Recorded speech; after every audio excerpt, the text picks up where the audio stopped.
The Cash Physical Therapy Headquarters podcast. Today, we're talking about doing $236,000 months at a 35% profit margin. Ben just hit that incredible milestone within his practice. He's still ugly, but today we're going to be talking about exactly how he did it and the three biggest secrets when it comes to scaling very successful practices that most cash physical therapists miss. And we're going to demystify it because it is so much simpler than most people think it is. It's not easy, it's simple. So today we're going to break down some of the biggest takeaways from this incredibly monumental milestone. Let me make sure we get this thing live in the Facebook group because Facebook is way slower than YouTube. And then we'll get this thing cooking. There we go. Welcome, everybody. Today we're talking about Ben's monumental achievement where he hit $236,000 in revenue inside of his practice. Now, most cash PTs that are out there that boast they're doing seven figures, they're doing it without any profit. And then they come to us trying to solve their profit problems. Ben is doing over $200,000 a month while maintaining a 35% profit margin, which is absolutely incredible. Today we're going to celebrate him, give him some love in the comments. But most importantly, we're going to talk about the three scaling secrets that you need to know that most PTs overlook to keep them stuck inside of their practices. So Ben, dude, congratulations, first of all. Thanks. No, it feels great, and it's it's something that it's been 6 years. 6 years. We've done over 200,000 before, but this is our record month for sure. So, and I think we'll beat this again in April, based on what's looking like. So that's the fun part. It's not. It won't just be a one-off type thing. That's something that we should actually beat next month, based on how things are projected there too. So I want to make this clear for everybody. Ben didn't run a promo, didn't do anything like that. This is just pure raw growth from doing things right and doing things consistently. So today we're going to talk about three things. We're going to talk about buying back your time. What's the appropriate way to build a team and offload things in the right sequence? Okay, and how to determine what that sequence is for you. We're going to talk about focus, following one course until success, how to identify the right constraint, work on the right thing at the right time. And then number three is leadership, because one of the biggest things that most PTs struggle with as they're building their teams is retaining their talent. And that is something that we have a great framework for. Ben is a world-class culture where people are, leaving even higher paying jobs to come be a part of what he has built at ProKinetics. So today we're going to break down all three of those things. Let's start with buying back your time, Ben. So let's go back a couple of years when you first started hiring. Let's talk about who your first hires were and why you did them. Yeah, so there's pros and cons to each, whether you hire a front desk or you hire a physical therapist. I'll give you the pros and cons of each and what I did, and then if I would do anything different. Long story short, would not do anything different. I hired on PT first. So the reason being is the first phone call is the lifeline, the pulse of your business. And if you hand that off to a front desk, you really put your business at jeopardy a little bit. And so you also want to make sure that you have it dialed in before you hand it off to somebody. Usually people are hiring, if they're doing it right, they're hiring within the first year of being in business. I can make an argument that most people do not have the phone script perfected even after a year, unless they've been through formal coaching throughout the entirety of the first year. Most people don't do formal coaching until like that year mark when they're getting ready to hire. So many people join the mastermind and the program when they are hiring their first PT, when they want to hire their first PT, and they come to find out that actually their phone script is something that needs to be dialed in first, and that's the low hanging fruit, right? So long story short, I hired on a PT first. I think it's much easier to train a physical therapist than it is to train a front desk. It's much easier for me to get my time back, and it also allowed me to do over 1,000 phone calls. And so I was very proficient at it. I knew what the metrics should be. I knew what the standards should be. And I knew, because I had everything dialed in from a phone call perspective, on how to teach somebody effectively too. Most people bring on a front desk, they're going to solve my conversion issues. Nobody's going to convert any higher than you are. And so you need to make sure that that is optimized before you hand off. Completely agree. One of the greatest lessons that I think you and I have made over the last year, just as leaders, is we can't delegate things that we don't yet have systems and processes behind, and the skills to be able to effectively train someone on it. You'll never successfully delegate anything until you become a master of it. And most people, like, they read "Buy Back Your Time," or they just hear about, like, yeah, the CEO shouldn't have to do any of this stuff. They kind of put themselves on this pedestal where they think they're too good to do some like lower level stuff. But the thing is, like, as a business, as the owner, your job is to airdrop yourself into whatever area of the business is suffering the most. That is the most important thing. Mastering that system. Then, when you have the process, when you have the KPIs, when you have the skills to train someone, that's when you hand it off. And a lot of people are sabotaging their own growth because they're refusing to develop these skills, these business skills that would allow them to A, delegate effectively, but B, develop the robust skill set that makes them someone worthy of following, where you're able to actually attract and retain great talent. Because if you don't have the skills to be able to teach and help improve other people's skill sets, they're not going to stick with you very long. And I think that's something that you've done an incredible job of doing. Like, you've never complained about having to learn something new. Everything that pops up that's challenging, you just face it head on, and that's really what it takes. Yeah, and I mean, it's you give up power too. If you like bring somebody on and you don't know how to do what you're asking them to do, and you ask them to build it out, they build it out. You don't know exactly what the intricate Yeah. details of it are. They leave. Now you lost a big core part of Yeah. your business because Mm. they built it, right? Not necessarily you, and you don't know the intricate Right. understandings of how to do it. One of our clients, So Zaki, he took us out to dinner when we were in Las Vegas at one of Alex Hermosi's events, and it was an incredible dinner. That dude is so well connected. We got comped everything at this really, really nice, like, bougie dinner, which is really, really cool. They were insistent that we get one of everything, basically. Really cool. But one of the things that he and I were talking about that's so um, amazing that you did from the very beginning, that usually people take months to figure out, is you let go of the thing that you were the best at immediately. And as a CEO, you quickly learn as you build your business is that whatever you're the best at becomes the biggest constraint in the business. Like, it's always the owner that's in the way of growth. And you let go of PT immediately, and you weren't ashamed around knowing that, hey, I'm hiring a PT that is definitely, like, better than me at this. And you built a team of people who are truly, like, the best at what it is that they do by delegating in the way that you've been doing it since day one. yeah, that's the biggest bottleneck that people see it or do. They just cling to patient care. They just cling to it. And I understand, like, if you enjoy doing it to a certain extent, but just know that you are sabotaging your business. You're slowing down the growth of your business.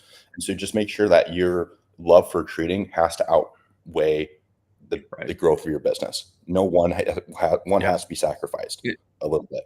And that is where people right. struggle the most, for sure, is holding on to patient care, thinking nobody else can treat Right. like they can. Most likely people I can would treat say better on the than you other can, side of you that know? spectrum, the other part of that equation is, you didn't go into this crazy obscure niche where you can't delegate now. Like, a lot of people, they're you know stressing over picking the right niche because they're told that they need to niche down, but not realizing it's like, in the beginning, you don't need a niche down. You need to make money, and you need to choose almost like the more general population because it's the lowest hanging fruit to get cash flow in the door, so that you can then delegate when you have a full schedule to, a more general kind of PT, and then you can reinvest those, like, profits and effort and time going after the population that you really truly, like, want to work with, if that's what you want to do. But I think you were able to scale so effectively because you just focused on active adults. Yeah, yeah. Just people, if they're active, people are active. They enjoy being active. Right. We can help them. Right. It's hard to find a rock climbing specialist PT to hire. Okay. Okay. So for everyone listening, that's number one. Okay. We have to delegate the thing that we are the best at, that's taking the most amount of our time, so that we can focus on mastering the next skill set, the next greatest constraint in the business, and then handing that off. I mean, for Ben, how long did it take you before you were pretty much out of patient care? And and then how long did it take you to get out of admin work? It took me about a year and a half, right on 2 year mark, to get Mm. out of patient care altogether. I practiced as a PT for 2 years and retired. When was the last time you treated a So patient, Ben? it's been 4 years, 4 or 5 years, like formally, yeah, 4 or 5 years. So yeah, it's kind of crazy to think about. I've not treated more than I've treated as a licensed PT Right. at this point. So, and then front desk stuff, like doing sales calls and stuff, that took me about another year after being out of Right. formal patient care altogether. So about 3 years, it took me about 3 years to get out of both Right. patient care and And front desk. because you've mastered those systems, even when you have like retention problems, it's not like the world is ending. You can train someone up very quickly on it because you have that system, you have that process. Like right now, you're plugging yourself into the front end of the business and rebuilding the entire front end. And that's what most people do. They think they're too good to kind of go back and plug themselves into the part of the business that's weak and restructure and rebuild so you can retrain. Yep. Yeah, we have two. Yeah, we have two. For context, guys, we have two physical therapists that are struggling with sales that we recently brought on, and so we're revamping our onboarding a little bit to make it. We've had over 15, 20 PTs go through this sales and the onboarding successfully. These two have struggled, and we're just going to try. We're making our sales process like Mm. dummy proof, where you can't mess it up. And you don't have to have all like memorization. And so, long story short, what Jordan's talking about is we're revamping a little bit of our sales process for PTs during the in-person eval, where you can't mess it Right. up in that framework. So, Right. So the takeaway from that is delegate the thing that you're the best at first to get the most amount of time back. And then the role of you as the owner is to find where the biggest constraint in the business is and airdrop yourself in there and then work in it yourself until you have a repeatable process, KPIs, and the skill set to be able to effectively delegate it. Where it's like, hey, I have the system. I just need someone that won't break it rather than finding someone who's going to build it for you because you'll never grow that way. Perfect yep. segue into point number two, which is identifying the right constraints. Everyone is just effing winging it every single day, being reactive, and not having any focus on what's actually going to move the needle in their business. So, do you have any tales or stories to share with us on what helped you become the operator that you are today? Yeah. So, I mean, theory of constraints just means that essentially, if you're working on, there's always one main bottleneck. Yes, there can be multiple bottlenecks, but there's always the one that's the biggest. Any time spent working on anything else is a waste of time. You need to address the biggest bottleneck first. You solve that, then you move on to the next big bottleneck. Solve that, move on. That's Yep. all business is in the most simplest terms. And so an example of somebody like early on, a lot of times they think their constraint is they Yep. just need more leads, but patients are coming in for 3 or 4 visits on average. But they don't know patients are only coming in for 3 or 4 on average because they're not tracking numbers, right? So you need to track your numbers to be able to identify what the bottleneck is first and foremost. And so we just see people think that they need more leads. And I just did this on our mastermind call, and like everybody, there were so many people on there, their mind was Mm. just blown on. Like, I don't need more leads. I need to retain more leads I have. So, for example, on average, patients complete 9 visits with us Yep. at ProKinetics. If patients were to only complete 4.5, I need twice Mm. as many leads. Okay. So it's much easier to retain patients, double your retention length, than find double the evals. Oh I yeah. promise you that. Right. So that is the bit, like, that's an example of like a constraint. Identifying the right constraint, and then solving it with the right solution. Right. You might have the right constraint, but you might have the wrong solution. Or you have the right solution, but it's the Right. wrong restraint. Right? You need to get both of those to 100%. happen. It's the main metric that people like go for is revenue, and that's why most people get screwed, because everyone wants to hit $10,000 a month. Everyone wants to hit 7 figures a year, but they're not looking at the most important thing, which is at the end of the day, profit. And so the metric that everyone should be tracking, that I know you're not right now, is your cost per acquisition to LTV ratio, the ratio between how much you have to spend to acquire one lead and how much the average person spends with you. Most of you are stuck and not growing in your practice because it's basically 1-to-1. You're basically breaking even. And at any given time, you should be either optimizing your cost per acquisition or your LTV to your patients. And every single quarter, one of those things should be the core focus. And then that's going to help you break down to like, where is the micro, like the cost per acquisition to LTV. That's like the macro thing you're looking at. And that's going to help you break down to the micro of like, okay, cost per acquisition is actually the problem. So is it a lead problem or a booking problem or a sales problem? And then the lifetime value is, what kind of retention issues do we have? How many referrals are we pulling in from each one of the clients that we're getting? And so that's really what people need to be looking at. So for tracking metrics, Ben, when did you start doing that? And what are the most important ones that people need to do? What are the processes they need to follow to make sure they're actually tracking their metrics? Yeah, I started tracking metrics about 6 months in, wish I would have started sooner, but looking back, that's actually way faster than most people do. So looking back, I'm happy with that. But again, wish I would have started sooner. If I could pick like 3 metrics that are to track, that's the thing too, is like give you guys too many metrics, you get overwhelmed and you'll get paralysis by analysis. If I pick 3 to start with, it would be, what's my initial phone conversion rate or phone conversion rate? What is my initial evaluation conversion rate? What's my average visit per plan of care? Bonus would be LTV, like how much is somebody spending with us. But if you calculate your average visit per plan of care, you easily get your LTV. You just take what are you generating per hour on average times the length of their plan of care. So like for us, ours is $231 per hour is what we generate times 9. That's what our LTV is, right? So if you know what you're charging and you know what your average visit per plan of care is, you just times it 2 and you get your LTV on that. So those would be the 3 that I'd start tracking right away. Right. And so every single month you should be tracking these metrics. And at the end of every single month, you should be assessing how good of a job did you do this month and where's the greatest constraint.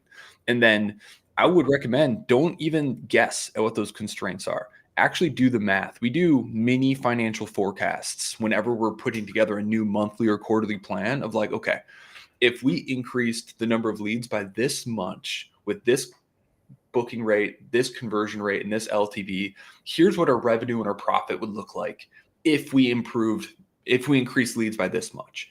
Take a look at what that top line and bottom line number is with that projection, and then compare that to, okay, if leads stay the same, but our conversion rate increases by 5-10%, what would that lead to? And then each of your hypotheses on what you think you should be working on next, actually project it out over the next month or quarter to figure out which one of these is going to improve top line revenue and bottom line profit, and then choose that plan. That's how you decide through simple math what is the right course of action for the business, and always choose the one that is the simplest and has the greatest upside potential for growth. And that's how we decide. It's like, okay, here's the biggest problem, and here's how we verify that this is actually the biggest problem in the business. And then you just repeatedly do that every single month. Yeah, that's simple. Right. Super easy, but most people don't do it. I don't know why. Any guesses on why? I think just being PTs, we just want to do patient care, help people. We don't realize that tracking numbers is going to help us do that, be able to help more people. And we're just not naturally, PTs just aren't naturally numbers oriented. That's bullshit. That's bullshit, because they love working on patients. They love the kind of using the scientific method to systematically help someone improve their life. But it's like, your business is the exact same as treating a patient. Okay. You assess the entire thing. You figure out what you think the root cause is, and then you start working on it. And that is all running a business is, except helping your business is going to help thousands more patients than just focusing on one patient ever could. Yeah, there's definitely a disconnect there. So start treating your business like a patient and stop winging it every single day. Okay. So that's number 2, focus. And an acronym that I'd recommend writing down for your business is focus. Follow one course until success. Once you identify the constraint that it represents the greatest upside potential for the business, develop a plan for improving that metric, and then do not stop until you are successful overcoming that constraint, and then work on the next thing. Okay, nothing else matters until you solve that one constraint. Stay focused. Now, number 3 is leadership and retention. Okay, not retaining your employees is going to be the most expensive mistake you ever make. So you want to talk to that a little bit, Ben? Yeah, so the main thing when it comes to, a lot of times people think that it's pay what keeps people around. It plays a factor, but it really became apparent when that's just not the case. When I've had a lot of, I'd say probably about 35% of my the PTs that work for me took a pay cut to work for me. They were making a lot more at Kaiser, which is a large medical hospital system out on the West Coast, for those that aren't familiar. And they can pay their PTs astronomically high amounts because they're not trying to make money off of PT. They can lean on surgery. They can lean on all these other departments. And so, but what Kaiser can't do is, like, while we can't compete with Kaiser on price because they don't need to make a profit on PT, they're not trying to make a profit there. They can't compete with us on how we deliver care and the culture and what we do and the environment and the patients that we help. And so that's where you want to stand out, is your culture. What types of patients can they help with, the model in which they can treat. That's where you win people over initially. That's what gets PTs in the door. And then why people stay is because of a good culture. They enjoy what they do. They enjoy the patients that they work with, and that there's a lot of growth potential as well. People that work at ProKinetics, the biggest thing that is across the board, they're very growth oriented. And that's where I've lost people at the beginning, was I didn't show them a clear path of what does growth look like within the practice. And if you're attracting the right people, they're going to be very growth oriented. And if you don't give them a path to what growth looks like and make that very clear, they're going to go elsewhere, because that's the people that you should be attracting. And that's who we were attracting. And we need to do a better job. We need to do a better job of outlining what that looks like. Now we got dialed in, right? Yep. But that's a big constraint for the types of PTs that we attract. Right. You will rarely attract, you'll never retain an employee who has a bigger vision than you. And so if you're just getting in this game to make more money, to have some more time, and you just want to hire one PT and get your time back, well, guess what? You're not going to retain that PT because they see that there's no growth potential for them there. There's no leadership opportunities that are going to be created for themselves. And so they're eventually going to go their own way. And if you aren't a person that is constantly pouring into your team, helping them become better, well, they're going to go somewhere else.